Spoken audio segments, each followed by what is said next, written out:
কক্সবাজার শহরের ঝাউতলা এলাকায় হোটেল রেনেসার মদের বারের মধ্যে সংঘর্ষের ঘটনায় দুজন নিহত হয়েছে। মূলত ঘটনাটি বৃহস্পতিবার রাতের। আমরা যেটা জেনেছি, আমার পেছনে যে হোটেলটি দেখতে পাচ্ছেন তার দোতলায় হোটেল রেনেসার দ্বিতীয় তলার বারের মধ্যে মূলত বৃহস্পতিবার রাতে কয়েকজন যুবক মদ্যপান করছিলেন। ওই সময় তাদের মধ্যে কথা কাটাকাটি হয়। কথা কাটাকাটির এক পর্যায়ে কাচের গ্লাসের আঘাত করা হয় রাশেদ নামে একজনকে, এবং তিনি গুরুতর আহত অবস্থায় হোটেল থেকে বেরিয়ে এসে মাটিতে লুটে পড়েন। এবং তার সাথে সে খবরগুলো পেয়ে রাশেদের কয়েকজন স্বজন এসেই তাকে উদ্ধার করে, এবং সেখান থেকে একজন সালমান নামে একজনকে স্থানীয়রা অর্থাৎ রাশেদের লোকজন তাকে বেধড়ক মারধর করে ওখানেই, এবং ওখান থেকে আবার রাশেদের এলাকায় নিয়ে গিয়ে সেখানেও বেধড়ক মারধর করা হয়। এক পর্যায়ে চিকিৎসাধীন অবস্থায় সালমানের মৃত্যু হয়। অর্থাৎ এই ঘটনায় দুজনের মৃত্যু হয়েছে।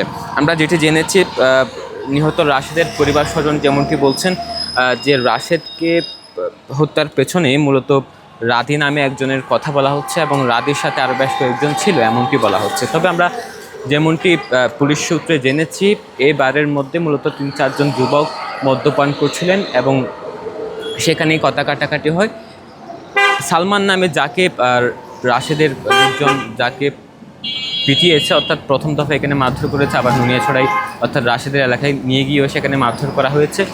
এই ঘটনায় সালমান এখানে ছিলেন, তবে অন্যান্য যারা ছিল রাতেসহ অন্যান্য জন অভিযুক্ত তারা সকলে পালিয়ে গিয়েছে। দেখলাম ওনার হাতে একটা কি গ্লাস ছিল, আর বাকি ভিতরে কি দিয়ে মারামারি করছে সেটা আমরা জানি না। আর ওখানে ঢুকার তো কোনো ব্যবস্থা ছিল না।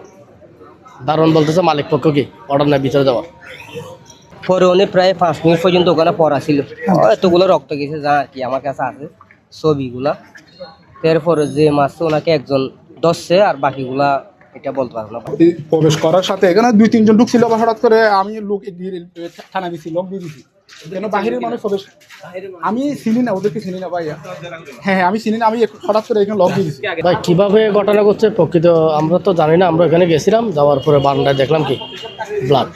তো পরে দেখলাম রাশেদ ভাইকে, হয়তো রাশেদ ভাইকে তো উপরে নিয়ে গেছে, বাড়ির ভিতরে নিয়ে গেছে। তবে এই নিয়ে এখন প্রশ্ন উঠছে, আসলে সালমানকে বা কারা পিটিয়ে পরবর্তী তার মৃত্যু হয়েছে, এবং রাশেদকে কে কাছে গ্লাস দিয়ে ছুরিকাঘাত করেছে, এই প্রশ্নগুলো এখনও পর্যন্ত ধোঁয়াশার মধ্যে, সেটি এখনও পর্যন্ত পুলিশ নিশ্চিত করতে পারেনি। তবে এইখানে পুলিশ এসেছিল, পুলিশ এসেই রেনেসার যে মদের বার রয়েছে সেখানকার যে অনুমোদন তল্লাশি করেছিল, অনুমোদন পায়নি এমনটিও অনেকে অতিরিক্ত পুলিশ সুপার সেটি জানিয়েছেন। এবং এখানে যে গতকালকের যে ঘটনা, 2 জন নিহত হয়েছেন, 2 জন যুবক, এবং এই ঘটনায় মূলত পুলিশ এখন তৎপর রয়েছে যে হোটেলের বারের যে সিসি ক্যামেরা সেটি যাচাই বাছাই করছেন, এবং এই ঘটনার পেছনে রাশেদকে হত্যার পেছনে কারা জড়িত, এবং যিনি সালমানকে কারা পিটিয়েছে সেসব তথ্য খুঁজে বের করছে প্রশাসন, এবং প্রশাসন গতকাল রাত থেকে তৎপর রয়েছে। মূলত